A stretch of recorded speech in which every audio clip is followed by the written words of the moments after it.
Hi, everybody. Good morning. My name is Delisa. I'm with Birch Aquarium, and here I have my good friend, Anshika. Anshika, do you want to introduce yourself? Hi, I'm Anshika.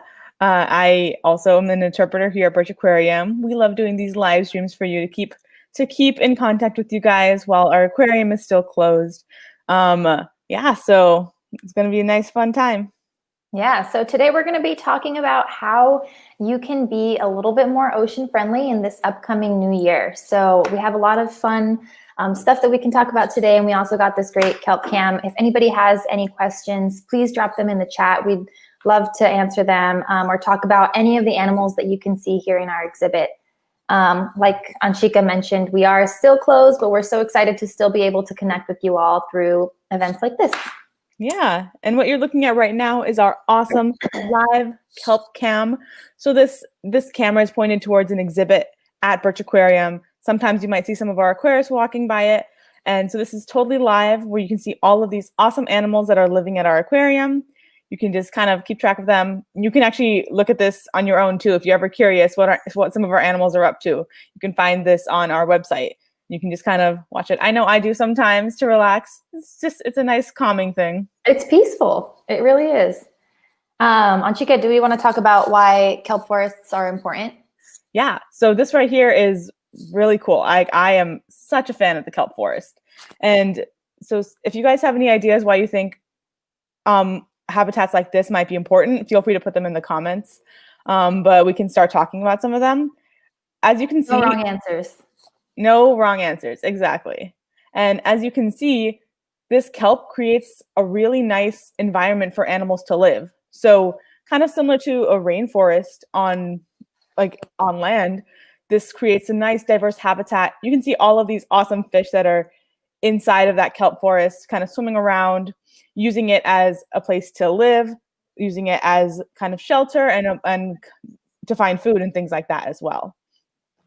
Definitely. And another reason why I, in particular, really love kelp forests are for the protection of our beach habitats. So what a lot of people don't realize is that a lot of storm energy comes from out in the ocean. And so we get really intense waves. And a lot of that energy is actually mitigated by this really great kelp. So it prevents our beaches from being seriously eroded.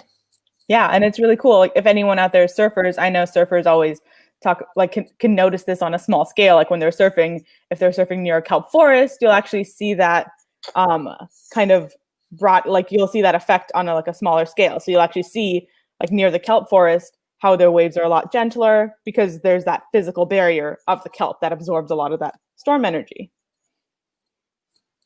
Another one that I really love about the kelp forest is the fact that it holds so much carbon for us. So the ocean actually holds a lot of our atmospheric carbon, and the kelp forest is responsible for a lot of this. So basically, it'll take in all of this carbon and keep it from making our atmosphere warmer, keep it from prolonging the greenhouse effect.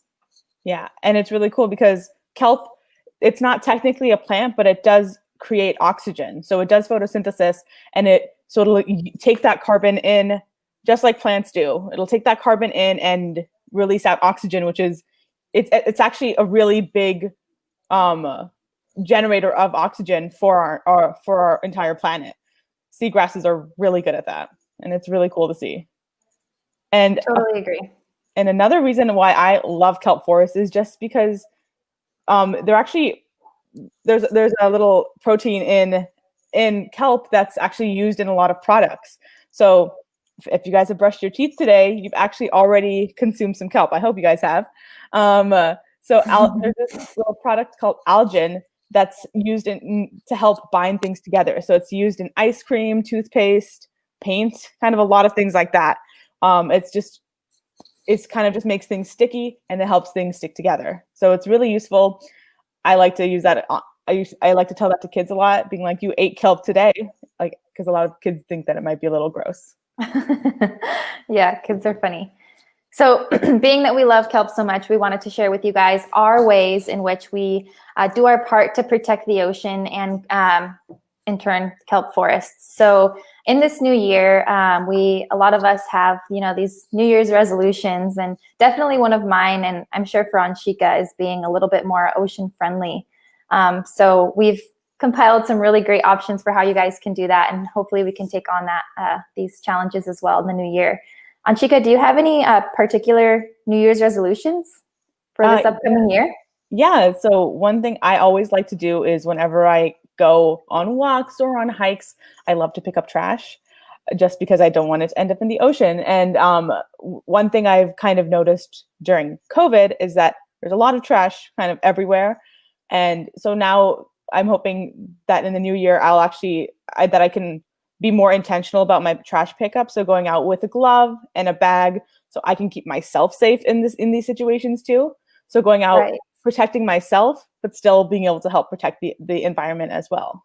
Right. And that's a big thing right now, right? Like having to protect yourself as well. So right now we're living in a totally new, different world than what we're really used to. And we're going to have to learn how to work together with what's happening in society as well with what's going on with the earth too.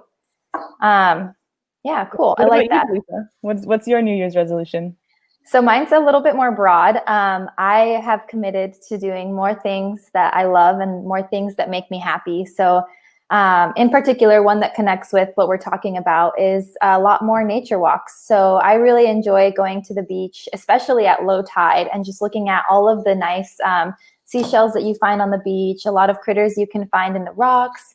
That's one thing I really love to do. And especially now, we're coming up on whale watching season again. So that means that if you're, high enough on land, you might get to see some whale blows. So I hope to commit to doing a little bit more of nature walking in my life and taking on more things that make me happy.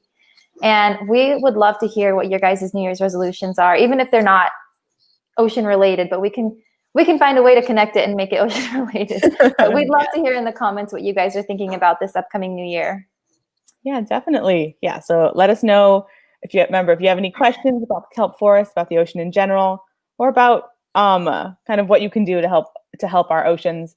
Feel free to drop those in the chat. We'd love to answer some of your questions today. So Anchika, what are some things that we can do in this upcoming new year to be ocean friendly while also being like COVID safe? Yes. So I think a really big one is, so kind of a big thing that we can kind of keep in mind is like how Delisa was mentioning, kind of just about like keeping in mind like our carbon output. So making sure to try to do things to limit how much carbon you're putting into the atmosphere, because that ends up kind of hurting our planet.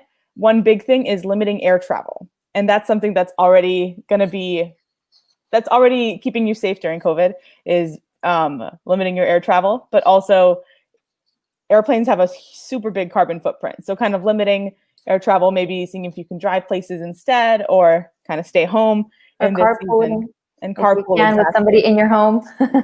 Exactly, yeah. So kind of keeping things a little more local is really important. And along that same note, shopping local is another really great way to help our planet, because that way you can support small businesses and farmers markets, and because they don't fly their products across the world, and you're supporting some smaller organizations that can always provide a little more personal touch. Mm-hmm. I definitely agree. I think shopping local saves a lot of those transportation costs. So not only like the money, but also the carbon and the energy that is released from getting the food from point A to point B. So if it's from a super far away part of the world, then it's going to take a lot of energy to get it to your table. Whereas if we're shopping locally, that's coming from near, and it's not going to be as energy expensive. Another thing that we can do though, because shopping locally is not always possible for everybody. And I know that we still really rely on programs like Amazon to order things. One thing that we can do is commit to utilizing less plastic in our orders. So in many of these organizations where you can order things from, like Amazon, you can actually request to have your packages sent to you in paper or compostable packaging using the minimal amount of plastic as possible. And I've actually done this with my Amazon account, and I actually receive all of my packages in nice cardboard boxes with paper, and very rarely do I get any kind of like plastic packaging in it, which is really nice. That's awesome. So does that change anything on your end, or is it just kind of a one-time thing you got to go in and do, and then you kind of just can forget about it, right?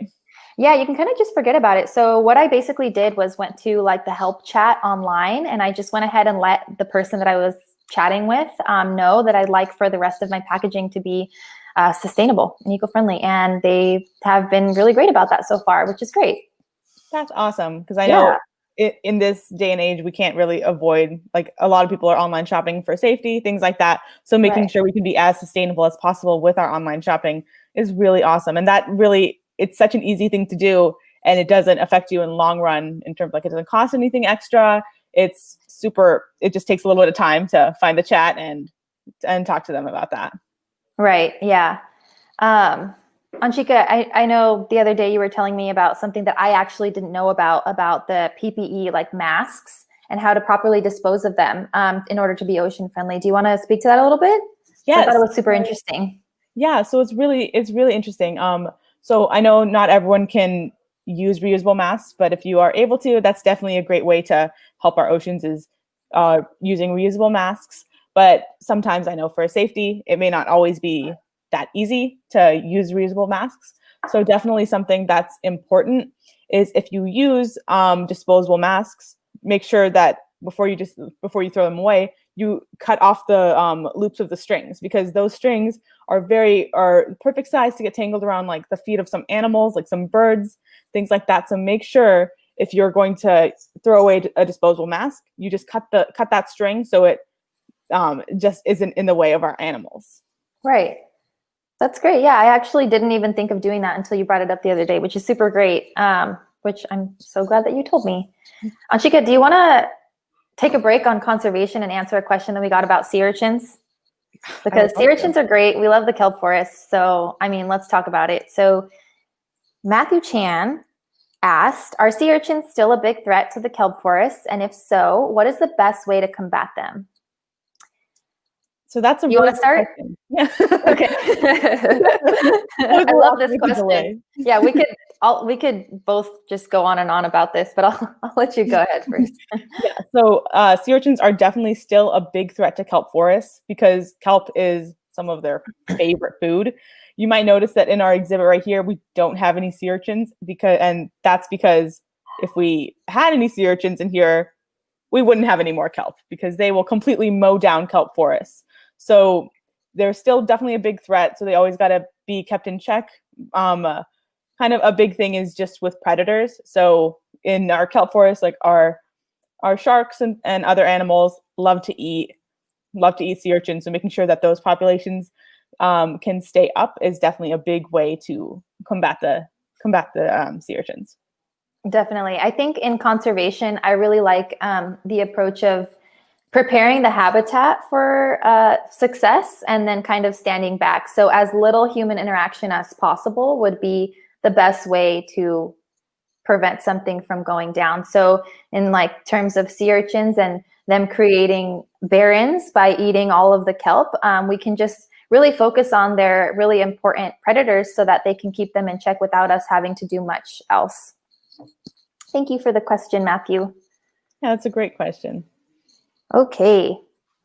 So back to conservation and 2021. So, all right. Well, first I wanted to throw in a question for the chat. If anybody wants to share with us what your favorite ways to be ocean friendly are. So you can have seen these from afar. You can be practicing them yourself. You can see your friends do this. Anything you want to share that you've heard of that you think is really great and an easy way to be ocean friendly, we would love to hear it in the chat, and we can go ahead and talk about it.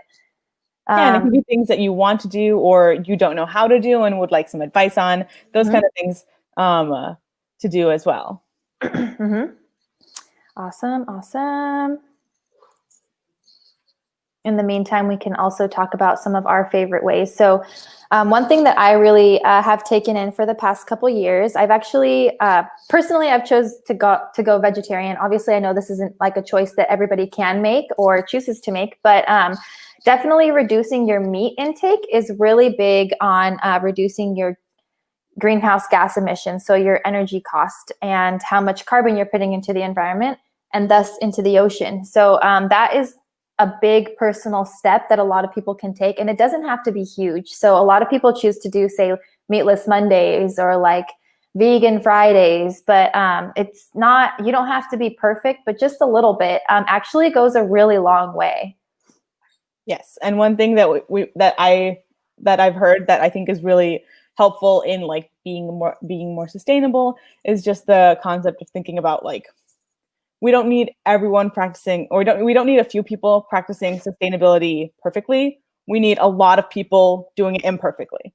So kind of just, there's so many different lanes of sustainability. There's so many different ways to help our oceans, help our planet. So doing what you can and not feeling like you have to do everything, just kind of doing what feels comfortable to you and what you are able to do. And right. Yeah, it doesn't matter. You don't have to be the most perfect ocean hero. Just by talking about it, just by helping, doing small things, you're already helping our oceans. Mm-hmm.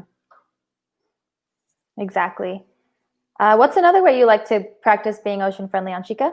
I really love kind of looking at buying things secondhand.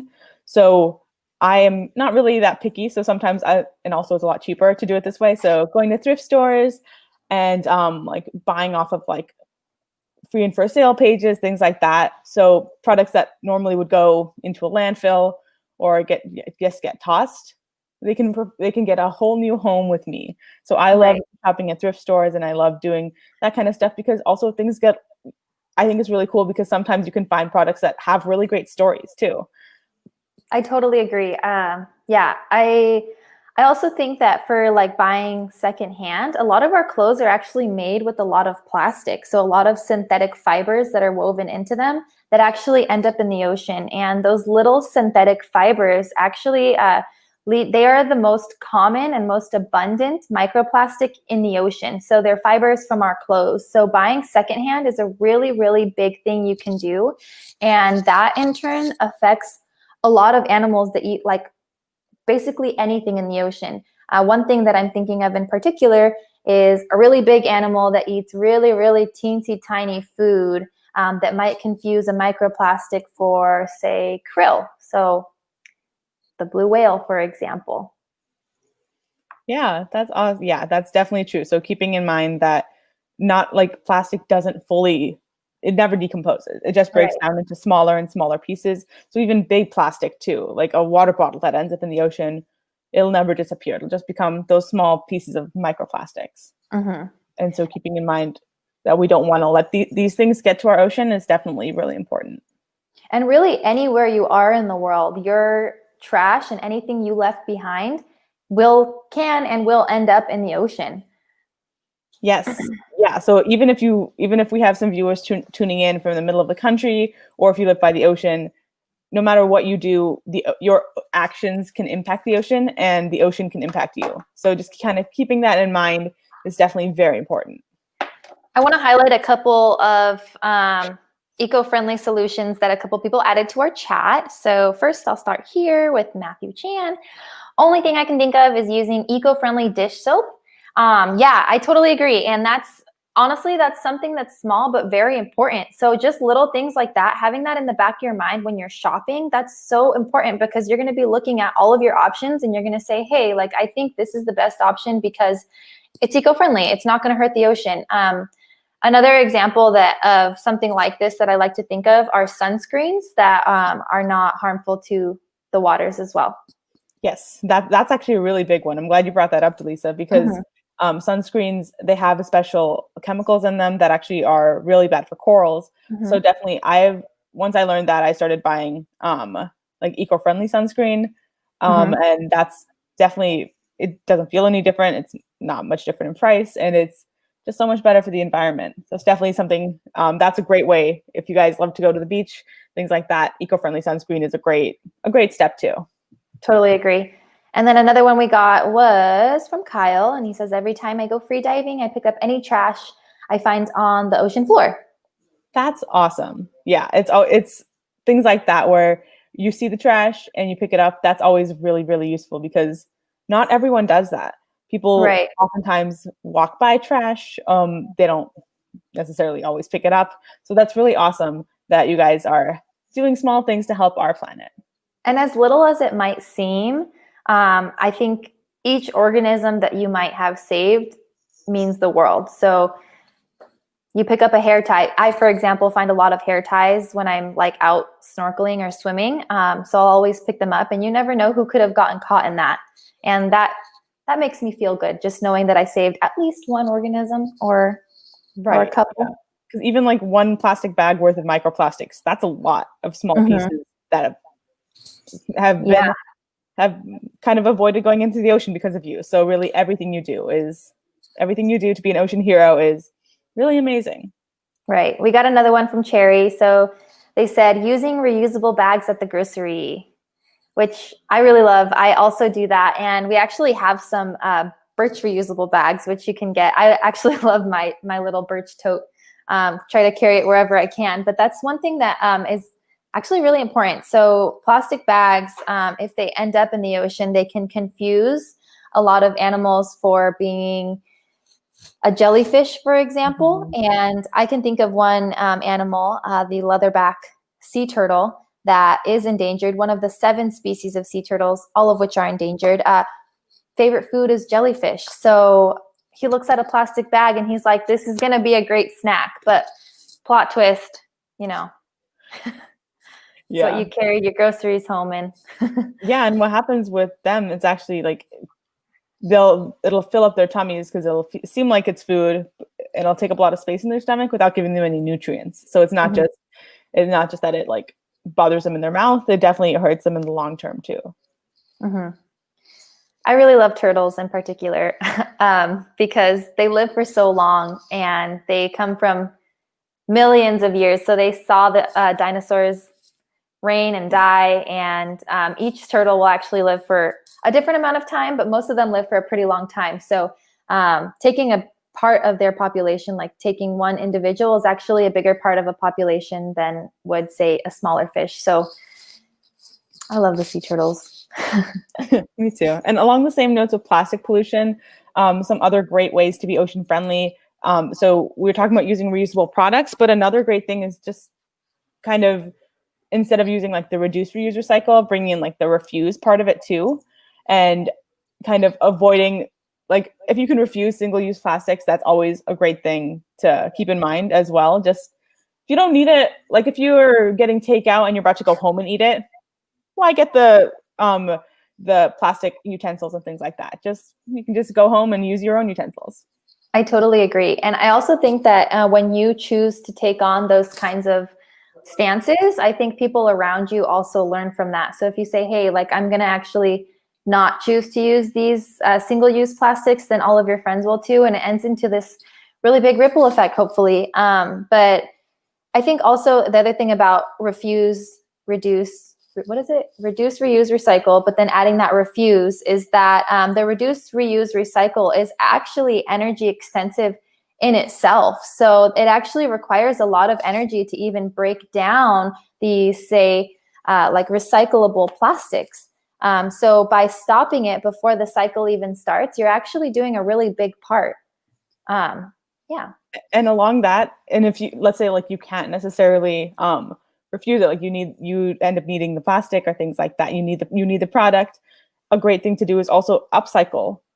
So using those products for other things. So I use anytime I finish a container of food, like anything, like any like jars of anything, I'll use those again as Tupperware. So I love to reuse the products that I get, because then I don't have to buy Tupperware, and it's really nice actually. So it's a great way to just kind of use those products again and extend their life. Right. Do you want to answer a quick question? Yeah, I'd love to. Okay, so this one has to do with moray eels, which are definitely one of my favorite animals in this exhibit. He says sea turtles are great, but do moray eels often leave their homes to swim around like that? Anchika, do you want to take a stab at it before I do, or? Yeah.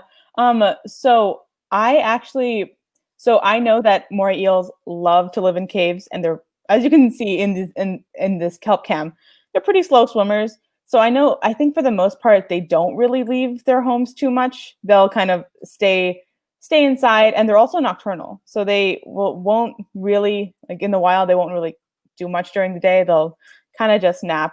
I think these guys have gotten used to being fed more during the day. So these ones have kind of switched their schedules. But what do you think, Delisa?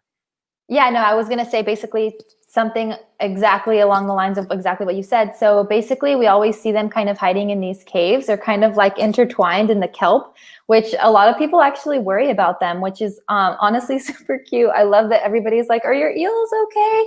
And honestly, they just really love to like snuggle in the kelp and find themselves a nice little cozy cave that they can hide in and wait for something that smells good to swim by. So they actually are essentially blind, which I think is hilarious, but they have a really strong sense of smell. So when food goes like right in front of their face, they're like, ah, yes, like I want that.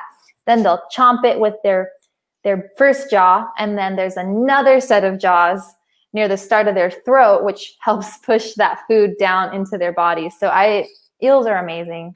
Yeah, I love eels. And one time I actually went diving and actually got to see like I went on a night dive, so I actually got to see these guys swimming around. I just like was shining my flashlight right onto the face of an eel, and I was like, "Oh, sorry, I'll leave you alone."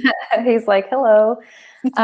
Yeah, I love that too. But that's another reason why, like, say you're out snorkeling or diving, you don't really want to put your hand or feel around into any crevices where you can't really see, because I have heard of situations where swimmers will actually put their hand into places and get a good little bite from moray eels. All right. And then we have another question going back to the conservation. So I'll show this. Kyle asked, does anyone know why or how microplastics are ending up in our oceans? So Anshika, do you want to start? Or Yeah, sure. Okay, cool. Yeah, so I really am passionate about plastic pollution and microplastics ending up in the ocean. So really what happens is kind of like the general way that trash ends up in the ocean, even if it's from the middle of the country, is just through watersheds. So whenever rains happen, it slowly kind of moves things towards the coastline.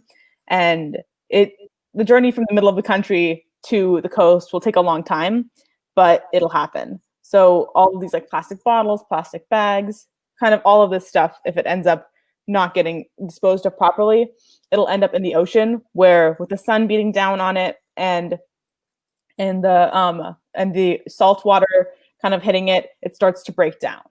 And so that's kind of the main way that microplastics end up in our oceans, is just through currents and through winds, everything like that. Do you have anything else to add?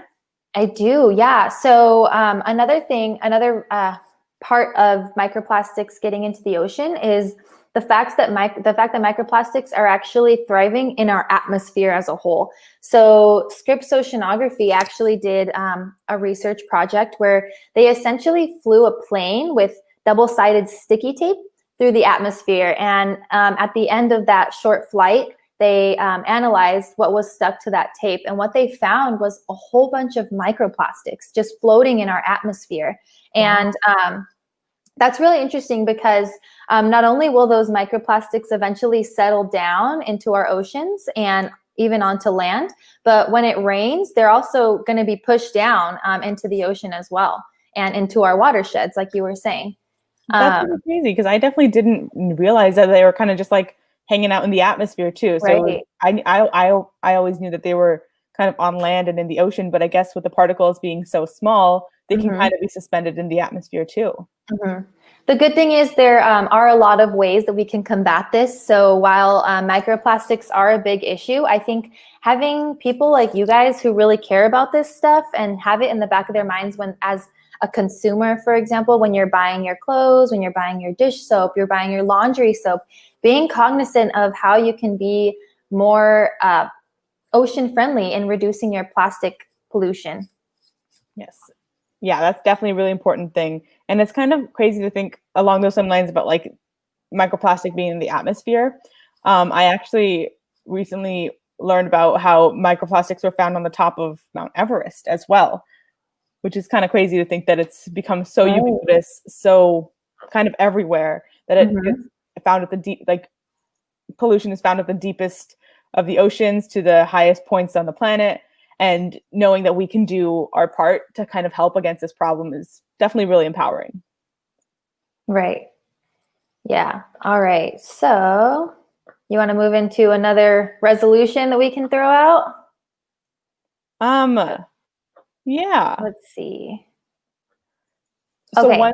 oh. No, go ahead. Go ahead. See, we're both so excited about this topic. We both keep interrupting each other. I love it.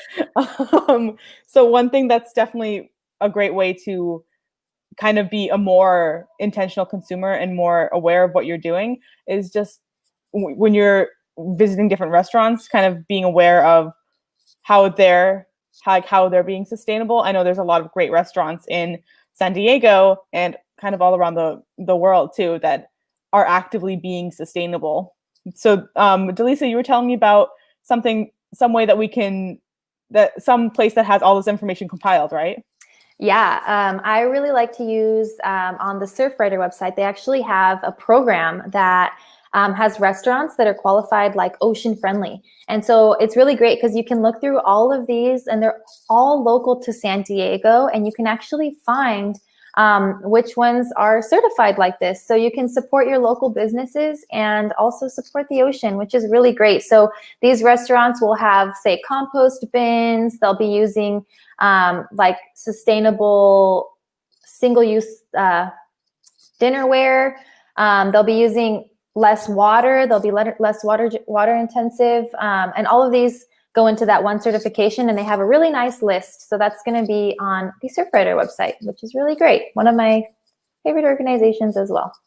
Yeah, and maybe if you're not in San Diego, it's definitely something that's easy to kind of call about and ask, find out how organizations are responding and what actions they're taking to be sustainable. Because it's, even if they aren't necessarily doing anything now, it's great to start the conversation. It's definitely something that's really important, is because if no one starts the conversation, organizations aren't going to make that change. And along those lines, I think another great way to be sustainable is if you find an organization that you really like and they maybe aren't being so sustainable, you can always like write them a letter, send them a message, because they listen to consumers, because we're the ones who buy their products. So it's always great to start that conversation, because that sometimes will kind of get the ball rolling. Right. I totally agree. I think if you're supporting these organizations or as a consumer, you purchase their products, I think it's perfectly fair to hold them accountable into what you feel is right.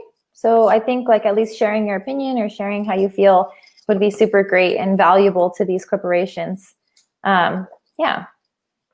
Super great. Super great. Great stuff. Another way that we can be conscious of how we're eating and being more sustainable in eating is seafood watch programs. So you can actually Google seafood watch programs, and you'll come up to websites that will help guide you to what is most sustainable when you're choosing seafood. So some seafoods are going to be more sustainable than others.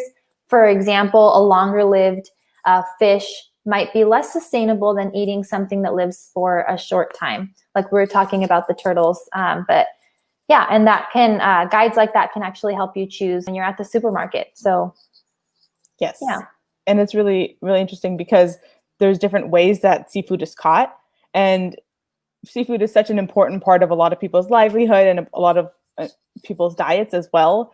So just obviously, our planet has the resources, and as long as we're being sustainable about what we're choosing, so like you were saying, choosing animals that maybe aren't fished as much currently, that taste pretty similar to animals that are fished quite a bit, is always definitely very important. So keeping track of like where you are getting, like where different restaurants you're going to are getting their seafood, or where your seafood is being fished from, is definitely a great way to be sustainable.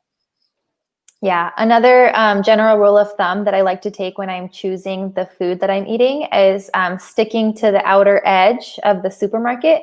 So that's where you're basically going to find all of the foods that have the least packaging, are the freshest, and yeah, so the outer edges, that's where you're going to find a lot of your fruits and veggies. And if you're into meats and dairies and stuff, that's usually what I like to do in order to be more ocean friendly.